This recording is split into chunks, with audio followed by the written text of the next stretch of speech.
Il n'y aura bientôt plus de voitures sur la promenade Mendès-France. Une allée permettra aux piétons et aux vélos de circuler tranquillement en bord de Loire. À quelques mètres de là, l'esplanade Valin sera aussi réaménagée. Des travaux financés en partie grâce à ce programme Action Cœur de Ville. Des aides de l'État qui bénéficient également au commerce et il y a des besoins. On peut tout trouver en sachant qu'aujourd'hui c'est l'alimentaire en fait qui va nous manquer un petit peu. Même si aujourd'hui donc on a des ouvertures dans l'alimentaire, mais on attend le carré Saint-Vincent où il y aura donc une offre majoritairement alimentaire dans ce centre. La dynamisation commerciale ne suffit pas. Pour un centre-ville animé, il faut aussi permettre aux gens, aux familles de vivre sur place. Or, dans le cœur de la ville, beaucoup d'appartements sont vacants depuis longtemps.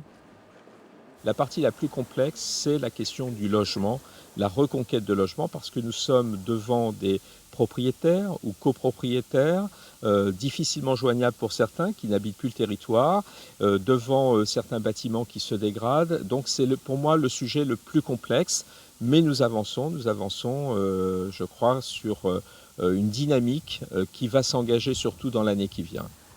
Changer le visage d'un centre-ville, ça prend du temps. C'est aussi ce que nous dit le maire de Romorantin-Lanthenay, qui mise sur les commerces. La ville a permis récemment à un primeur et à un fleuriste de s'installer en plein centre.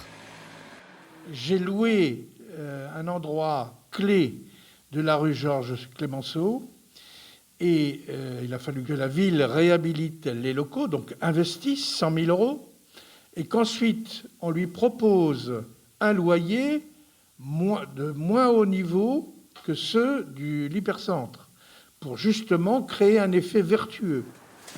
Une mercerie doit aussi rouvrir bientôt et le pressing est en travaux.